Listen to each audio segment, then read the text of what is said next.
नमस्कार प्रिय दर्शकों, मैं बता दूं कि आज से हम अपने चैनल पर एक नए कार्यक्रम दास्ताने अतीत को शुभारंभ करने जा रहे हैं। इसमें जिक्र होगा उन किस्से और कहानियों का जो चुनावी दौर में घटित तो हुए मगर आम जनता तक नहीं पहुंचे। आप देख रहे हैं द दैनिक न्यूज़ और किस्सा है साल 1977 का, जब देश में इमरजेंसी हटने के बाद चुनाव का ऐलान होता है और हवा का रुख पूरी तरह कांग्रेस और इसकी कमान संभालने वाली इंदिरा गांधी के खिलाफ होता है। हुआ भी ऐसा ही, चुनाव के नतीजे आए और कांग्रेस सत्ता से बाहर हो गई। स्वयं इंदिरा गांधी भी रायबरेली से चुनाव हार गई। हार के डर ने इंदिरा को भयभीत कर दिया और इंदिरा ने खुद को कमरे में बंद कर लिया। उन्होंने ठान लिया कि अब बेटे और बहुओं को विदेश भेजेंगी। यह बात जब नवनिर्वाचित प्रधानमंत्री को पता चली तब वे इंदिरा गांधी से मिलने पहुंचे और उन्होंने कहा, इंदिरा जी, डरने की ज़रूरत नहीं है। ये कहानी शुरू होती है साल 1971 से, जब 1971 में आम चुनाव में इंदिरा गांधी रायबरेली से चुनाव जीत गई थी और उनके खिलाफ लड़ने वाले राजनारायण ने उन पर चुनाव में धांधली का आरोप लगाया था। इस मुद्दे को लेकर राजनारायण कोर्ट पहुंचे। 4 साल तक यह केस चला और कोर्ट ने 4 साल के बाद 12 जून 1975 को सुप्रीम कोर्ट ने इंदिरा गांधी को दोषी पाते हुए उनका चुनाव रद्द कर दिया। मगर अभिमान से भरी हुई इंदिरा को यह फैसला पसंद नहीं आया। इंदिरा ने इस्तीफा नहीं दिया बल्कि 25 जून को पूरे देश में इमरजेंसी लगा दी। विरोधी नेताओं को गिरफ्तार कर जेल में डाला जाने लगा। जनता इमरजेंसी के इस फैसले के बाद कांग्रेस के खिलाफ हो गई। करीब 2 साल बाद 18 जनवरी 1977 को जब इमरजेंसी खत्म हुई तो चुनाव का ऐलान हुआ। सभी राजनीतिक कैदियों को जेल से रिहा किया गया। बता दें कि उस वक्त चुनाव नवंबर-दिसंबर में हुआ करते थे, लेकिन इस बार फरवरी-मार्च का समय तय हुआ। विपक्ष के नेता चंद्रशेखर, अटल बिहारी वाजपेयी, मोरारजी देसाई, चौधरी चरण सिंह, जेपी, राजनारायण, इन सभी को ये समझ नहीं आ रहा था कि इतने कम समय में चुनाव लड़े तो लड़े कैसे। हालांकि इसके बाद भी इनके लिए अच्छी बात यह थी कि जनता इमरजेंसी से त्रस्त थी। उसके मन में गुस्सा था। वह चाहती थी कि चुनाव हो और कांग्रेस के खिलाफ वोट कर उसे सत्ता से बाहर किया जाए। विपक्ष से ज़्यादा तो इस चुनाव का इंतजार जनता को था। Indira Gandhi centre of arts के प्रमुख और वरिष्ठ पत्रकार राम बहादुर राय ने अपने संस्करण समृद्धि में लिखा कि 1977 का पहला ऐसा चुनाव था जहां विपक्ष नहीं बल्कि जनता चुनाव लड़ रही थी।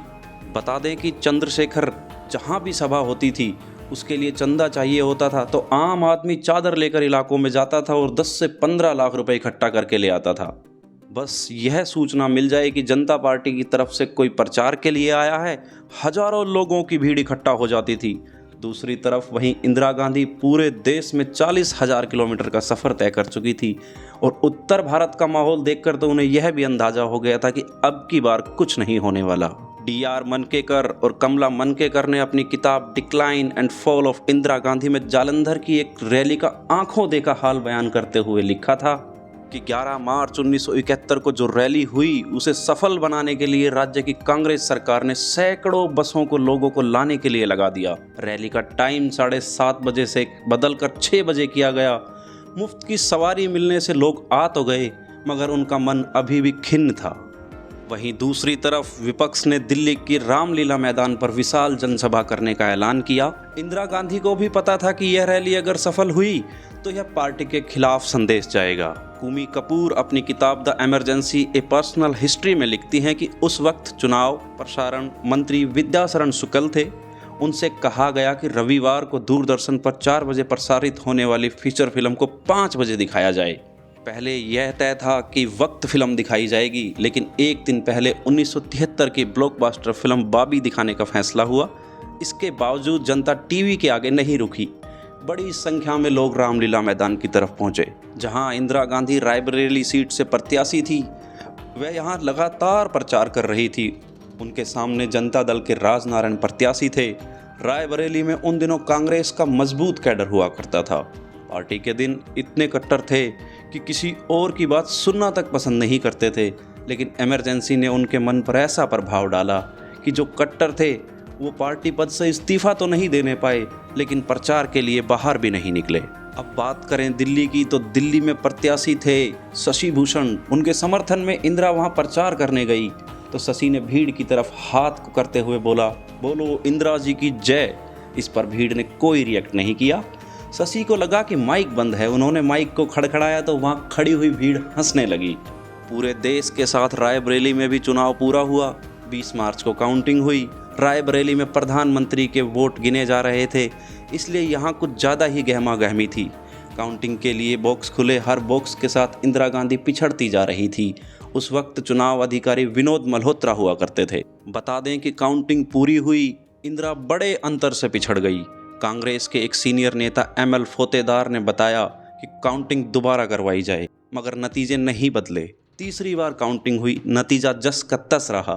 इंदिरा गांधी राजनारायण से 55,202 वोटों से हार गई। उन्हें 1,22,517 वोट मिले। राजनारायण को 1,77,719 वोट मिले। देश की 542 सीटों में से 296 पर जनता दल जीत गई। वरिष्ठ पत्रकार कुलदीप नायर अपनी किताब beyond the line and autobiography में लिखते हैं कि इंदिरा गांधी और उनके करीबियों को एक सवाल हमेशा चुभता रहा कि इमरजेंसी को हटाकर चुनाव करवाने का फैसला क्यों किया। इंदिरा को इस हार की उम्मीद नहीं थी। उन्हें अपने इस फैसले पर लंबे वक्त तक पछतावा रहा। चुनाव हारने की खबर ने इंदिरा गांधी को एकदम अकेला कर दिया। 4 दिन तक वह अपने कमरे से बाहर नहीं निकली। उसके बाद अगर किसी से मिलना भी होता तो वह गार्डन में जाके मिलती थी। उन्हें यह शक था कि जनता दल की सरकार उनके फ़ोन टैप करके सुन सकती है। इन सब के बीच उन्हें अपने दोनों बेटों संजय और राजीव तथा उनके परिवार की चिंता सताने लगी।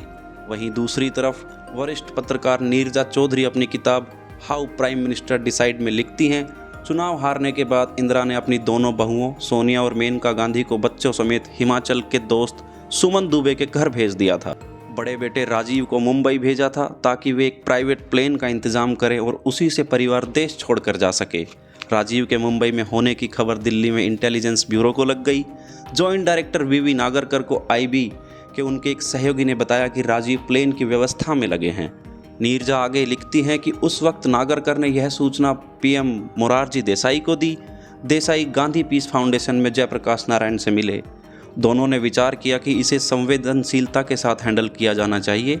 सरकार यह नहीं चाहती कि जनता में यह मैसेज जाए कि जनता दल की वजह से भारत की पूर्व प्रधानमंत्री ने परिवार सहित देश को छोड़ दिया।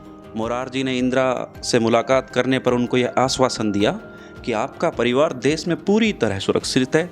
आप राजनीति से संन्यास लेने की बात करती। वहीं इंदिरा ने कहा कि मुझे राजनीति से संन्यास लेना है, मगर मेरे बेटे संजय की सुरक्षा की गारंटी दें। बता दें कि जनता दल की सरकार करीब 2.5 साल तक रही। जनता को जो उम्मीद थी वह मोरारजी देसाई और चरण सिंह की सरकार पूरा नहीं कर सकी। जनता फिर से कांग्रेस की ओर वापस लौटने लगी। 1980 में पूर्ण बहुमत मिला। इस नतीजे के बाद कहा गया कि लगता है लोग इमरजेंसी का दर्द भूल गए हैं। ये किस्सा ही सही, मगर कहीं ना कहीं ये बताता है कि जनता से बढ़कर कोई नहीं। पिछड़ी हुई दास्तानों के साथ हम फिर से हाजिर होंगे। नमस्कार।